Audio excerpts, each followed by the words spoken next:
축산, 검협전.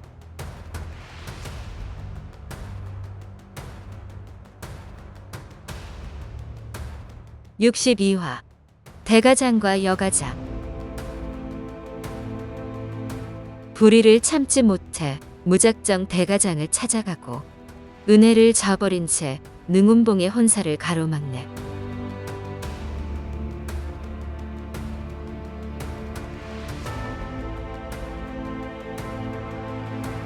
남문을 나간 후 십리를 더 걸으며 여러 사람에게 물어보고서야 대가장이 장사에서 50리 떨어진 백약포 서편에 있음을 알았다.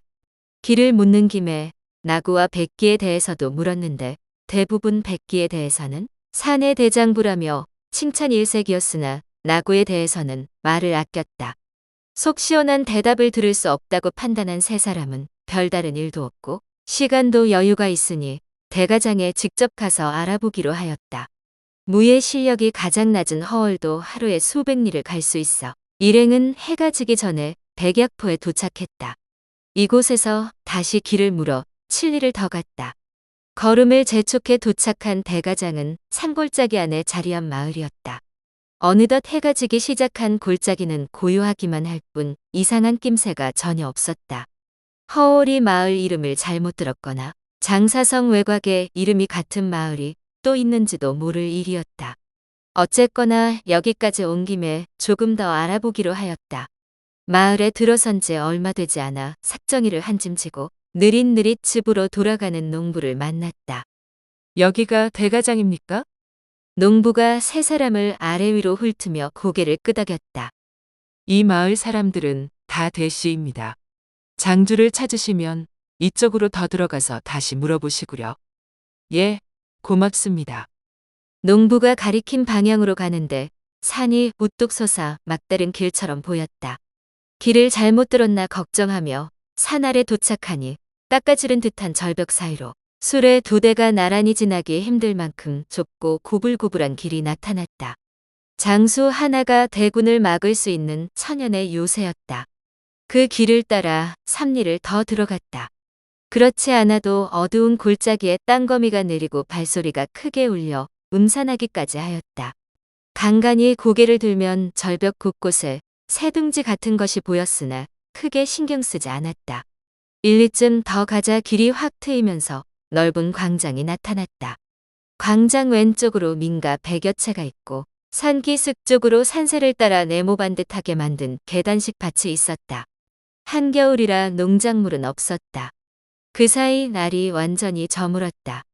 가까운 집으로 발걸음을 옮기는데 대문이 열려 있고 간간히 배틀 소리가 이어졌다. 마침 밖으로 나오던 중년 남자가 대문 앞에서 서성이는 세 사람을 발견했다. 뉘시오? 여기가 대가장입니까? 마침 젊은 남자가 나오자 중년 남자가 그에게 무어라 속삭였다. 젊은 남자가 조심원을 힐끗 쳐다보고는 다시 사라졌다. 중년 남자가 그제야 조심원에게 답했다. 대가장이 맞소만, 뉘시오? 우리 마을엔 무슨 일로 오셨소? 강호에서 나름의 경험을 쌓은 조심원과 허월은 나구가 주점에서 심각한 표정으로 뛰쳐나가자 당연히 수하를 이끌고 무고한 대가장 사람들을 괴롭히러 갔다고 생각했다. 이에 불의를 참을 수 없어 당장 달려온 것이다. 한데 대가장 사람이 평온하게 왜 왔느냐고 묻자 할 말이 없었다. 황영극은 워낙 말수가 적은 사람이고 그나마 경험이 많은 조심원이 나서서 궁색하게 둘러댔다. 내일 대가장에 장이 선다기에 명절 용품을 장만하러 왔습니다. 중년 남자가 피식 웃고는 들어가 버렸다. 사실 조심원 스스로도 어처구니가 없었다. 새해가 이틀밖에 안 남은 데다 명절 용품을 사러 일부러 시골장에 찾아가는 사람이 어디 있겠는가? 별소득 없이 발길을 돌리는데 황연극이 이렇게 중얼거렸다. 우리가 너무 바보 같았습니다. 놈들이 주점을 나가고 우리도 금방 나왔잖아요. 나구는 대단할지 모르겠지만 그 졸개는 대부분 변변치 않은 놈들이라 우리 걸음이면 진즉에 따라잡고도 남았을 텐데 여기까지 오는 동안 놈들을 봤다는 사람이 아무도 없었지요. 아무래도 대가장이란 말이 속임수였나 봅니다. 조심원과 허월도 어리석은 자신을 탓하며 씁쓸하게 웃었다. 세 사람이 내일 아침에 다시 수소문하기로 하고 일단 앙록산으로 돌아가자고 의견을 모을 즈음 갑자기 광장 북쪽 공터 상공에 구룡 간헐 폭죽이 터졌다. 큰 사발만한 빛이 번쩍하더니 9줄기 불꽃이 꽃 모양으로 퍼지며 화려하게 밤하늘을 수놓았다. 산골 마을에서 이렇게 화려한 불꽃놀이라니 제법 살만한 모양입니다. 허울이 이렇게 중얼거리며 다 함께 돌아서려는데 느닷없이 요란한 징소리가 울렸다. 처음에는 새해를 앞두고 미리 울려보는가 했는데 꼬리를 물고 이어지는 수많은 징소리가 온 산을 뒤엎을 것 같았다. 징소리에 살기가 서렸어요. 허대협이 잘못 들은 것이 아니라면 그놈들이 행패를 부리러 온 것이 아닐까요? 황연극이 말을 마치자마자 징소리가 멈추고 마을을 둘러싼 산기슭을 따라 환한 불이 켜지더니 광장 북쪽에서 한 무리의 사람들이 몰려왔다. 세 사람이 무슨 일인지 어리둥절한 사이 무리를 이끄는 두 남자와 한 여자가 코앞까지 왔다. 가장 연장자로 보이는 남자는 18원 연자삭 두 자루를, 다른 한 남자와 여자는 20살 전후로 각각 장창과 쌍검을 들었다. 나머지 사람들이 구호에 따라 넓게 벌려서서 조심원 일행을 에워싸자 연자삭을 든 남자가 크게 외쳤다. 나고의 졸개는 당장 목숨을 내놓아라. 허울은 허씨 집안의 전통을 빼다가 든 장창을 든 남자가 무척 낯이 익어 이상하다 생각하며 눈을 떼지 못했다.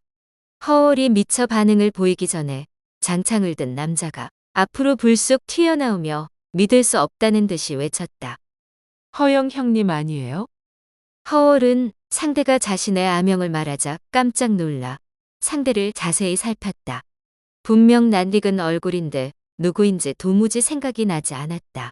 상대는 이미 허울을 알아보고 사람들을 제지하며 공손히 예를 취했다. 형님, 저 13째 허철아예요. 지금은 다들 허초라고 부릅니다. 집 떠난 지 벌써 12년이네요. 설마 동생을 못 알아보는 거예요? 허울은 그제야 12년 전 무공을 배우겠다며 집을 나간 13째 동생이 생각났다. 허초는 숙부의 아들 8중 막내로 아명이 허철아였다. 어려서부터 글방에 가지 않고 몰래 허울 집에 와서 허씨 가문의 절기 이화창을 익히는 허울을 훔쳐보고는 하였다. 그렇게 초식을 외우고 홀로 꾸준히 연습하며 글 공부는 뒷전이었다.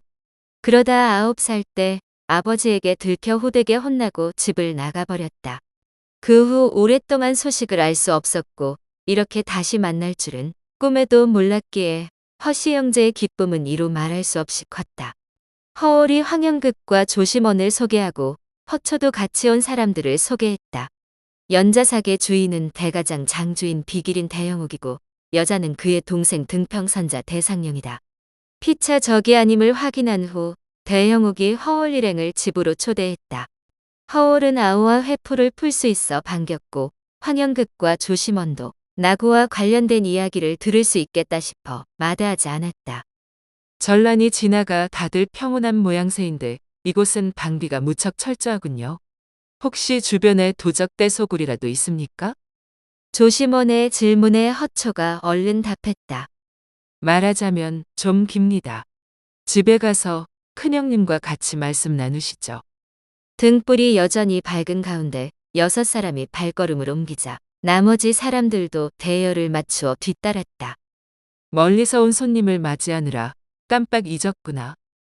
대영욱이 손을 휙 흔들자 딱딱이 소리와 함께 사람들이 일사불란하게 좌우로 나뉘어 쏜살같이 사라졌다. 마치 붉은 용 2마리가 마을을 휘감는 모양새였다. 마을을 밝히던 등불마저 꺼지고 텅 빈 광장이 적막에 휩싸였다. 희미한 별빛이 깜빡이고 메마른 나뭇가지에 스치는 스산한 바람 소리만 남았다. 골짜기 절벽에 빛나던 등불 10여 개도 차례차례 꺼졌다. 조금 전 새둥지처럼 보였던 그것은 다름 아닌 매복진지였다. 실로 감탄할 만큼 치밀한 경계태세였다. 동행한 허울이 동생을 만나지 않았더라면 조심원과 황연극의 검술 실력으로도 빠져나가기 힘들었으리라. 가벼운 담소를 나누며 북쪽으로 걷다 보니 담이 높고 규모가 상당한 대저택이 나타났다. 누군가 하인 여럿을 거느리고 대문 앞에서 기다리다가 6사람을 맞이했다. 조금 전 잘못된 보고 때문에 귀한 손님인 줄 모르고 큰 실례를 저질렀습니다. 나고 수아놈이 또 시비를 걸러온 줄 알고 공연히 수선을 떨었네요. 허초가 얼른 나서서 조심원 일행에게 큰형님을 소개했다. 이쪽은 옥면후 백기, 저희 큰형님입니다. 마을 사람들을 훈련시키고 방비책을 마련한 장본인이지요. 뭐가 급해서 만나자마자 사람 세워놓고 주절주절 떠드는 거야? 나중에 누가 말 못하게 할까봐 그래? 대상령에게 타박을 들은 허초가 입을 다물고 고개를 숙였다. 조심원 일행과 백기, 대영욱은 서로 깍듯하게 예의를 차려 인사를 나눈 후 안으로 들어갔다. 넓은 집 안에 미리 대기하고 있던 하인들이 자리를 권했다. 오늘이 둘째 아우의 아버님 기일이라 제사를 지내고 막 식사를 하려던 참에 진가장 놈들이 나타났다는 보고를 받았습니다. 제사밥도 편히 못 먹겠구나 싶었는데 뜻밖에도 귀한 손님을 맞게 되어 무척 기쁘군요. 어서 앉으시지요. 대가장 주인들이 이처럼 호탕하고 시원시원하니 조심원 일행도 사양하지 않고 자리에 앉았다. 곧 술과 안주를 내오고 대영욱이 그간의 사정을 풀어놓았다. 나구는 장사 외곽에 살던 파라코인데 왜소한 체구와 달리 힘이 장사입니다.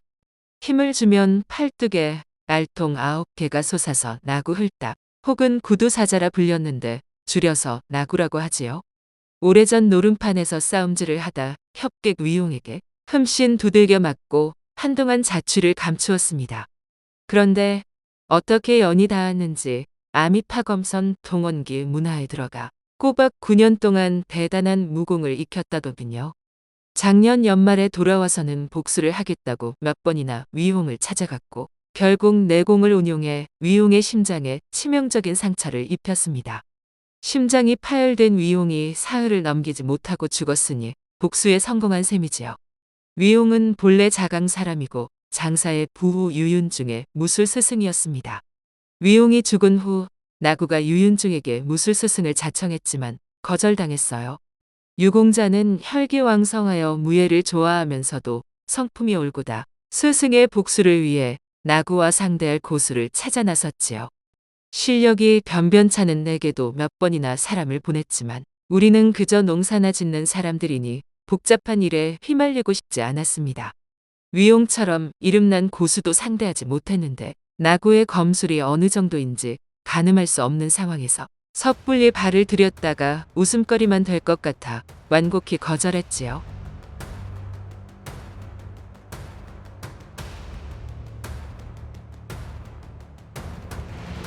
다음 화에서 이어집니다. 더 좋은 콘텐츠를 제작하기 위하여 구독과 좋아요, 알림 설정 부탁드려요.